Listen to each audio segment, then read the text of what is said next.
ஆண்டவர் இயேசு கிறிஸ்துவுக்குள் அருமையான சகோதரிகளே, சகோதரர்களே, மாதா தொலைக்காட்சியினுடைய அன்பு நெஞ்சங்களே, உங்கள் எல்லாருக்கும் இனிய வணக்கங்களையும் வாழ்த்துக்களையும் மனமகிழ்வோடு தெரிவித்துக் கொள்ளுகிறேன்.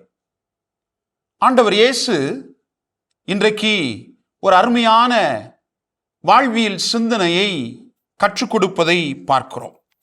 விவிலியம் தெளிவாக சொல்லுகிறது. பவுலடிகளார் சொல்லுகிறார், கொலோசியருக்கு எழுதிய திருமுகத்திலே 3ஆம் அதிகாரம் 25வது இறை வார்த்தையிலே சொல்லுவார், ஆள்பார்த்து செயல்படாத கடவுள் நேர்மையற்றவருக்கு அவரது நேர்மையற்ற செயலுக்கேற்ப பயனையே கைமாறாக வழங்குவார். அன்புக்குரியவர்களே, கடவுள் ஆள் பார்த்து செயல்படாதவர். எனவே நாமும் ஆள் பார்த்து செயல்படக்கூடாது என்பதுதான் நம்முடைய வாழ்க்கையில் நாம் கற்றுக்கொள்ள வேண்டிய ஒரு முதன்மையான பாடமாக இருக்கிறது. அதிலும் குறிப்பாக ஆண்டவர் தெளிவாக சொல்லுகிறார், பிறரை நீங்கள் தீர்ப்பிடாதீர்கள். பிறரை தீர்ப்பிடக்கூடாது என்பதற்கு ஆண்டவர் 3 காரணங்களை இன்றைக்கு நமக்கு கற்றுக் கொடுப்பதை பார்க்கிறோம். முதல் காரணம், நீங்கள் தீர்ப்பிட்டால் கடவுள் உங்களை தீர்ப்பிடுவார். 2வது காரணம், நீங்கள் தீர்ப்பிட்டால் பிறரும் உங்களை தீர்ப்பிடுவார்கள். 3வது காரணம், தகுதியே இல்லாத நீங்கள் எப்படி பிறரை தீர்ப்பிடலாம்?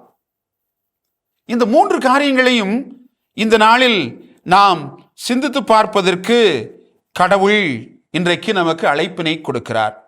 திருவெளிப்பாடு புத்தகம் 2ஆம் அதிகாரம் 23வது இறைவார்த்தையிலே சொல்லுவார், உங்களில் ஒவ்வொருவருக்கும் அவரவர் செயல்களுக்கு ஏற்ப கடவுள் கைமாறு அளிப்பார் என்பதுதான் நிதர்சனமான உண்மை. அப்போ நாம செய்கிற செயல் கடவுளிடமிருந்து நிறைவான கைமாறை பெறுவதற்கு ஏற்ற செயலாக இருக்கிறதா என்று நாம் சிந்தித்து பார்க்க வேண்டும். அதிலும் குறிப்பாக பிறரை தீர்ப்பிடுகிற பொழுது கடவுளும் என்னை தீர்ப்பிடுவார், கடவுளும் என்னை தீர்ப்புக்கு உள்ளாக்குவார் என்கிற அந்த சிந்தனை பிறரை தீர்ப்பிடுவதற்கு முன்பாக நமது மனக்கண்களுக்கு முன்பாக இருக்க வேண்டும். அப்போ கடவுளிடத்திலிருந்து நாம தீர்ப்பை பெற்றுக்கொண்டோம் என்று சொன்னால் நாம் எப்படி வாழ முடியும்? அவருடைய தீர்ப்பு உன்னதமான தீர்ப்பாக வல்லவா இருக்கும்.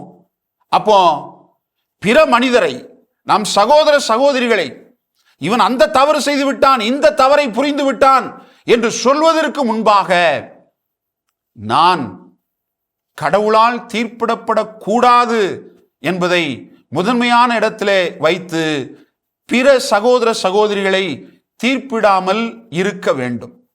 2வது காரியம், நான் தீர்ப்பிடுகிற பொழுது என்னை இன்னொரு மனிதன் தீர்ப்பிட மாட்டான் என்பது என்ன நிச்சயம்? அவர்களுக்கும் அதே உரிமை இருக்கிறது அல்லவா?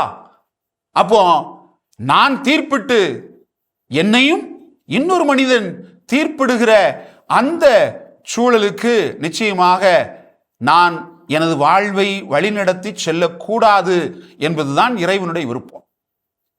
இப்படியே ஒருவர் மற்றவரை தீர்ப்பிட்டு கொண்டே இருந்தோம் என்று சொன்னால் அது ஒரு சங்கிலி தொடர் போல வாழ்க்கையினுடைய யதார்த்தமாக அது மாறி போய்விடத்தானே செய்யும். அதை இறைவன் ஒரு நாளும் விரும்பவில்லை. அதனாலதான் சொல்றாரு, நீங்கள் தீர்ப்பிடாதீர்கள், அப்பொழுதுதான் பிறரும் உங்களை தீர்ப்பிட மாட்டார்கள். அப்ப நான் இன்னொரு மனிதனை தீர்ப்பிடாமல் இருக்கிற பொழுது அந்த மனிதனும் என்னை தீர்ப்பிடாமல் இருப்பார். அது ஒரு நிறைவை நோக்கி, ஒரு முழுமையை நோக்கி நம்மை அழைத்து செல்லும். 3வதாக, ஒரு மனிதனை தீர்ப்பிடுவதற்கு எனக்கு என்ன தகுதி இருக்கிறது? அதை நாம யோசித்து பார்க்க வேண்டும். தகுதியற்ற மனிதன் நான்.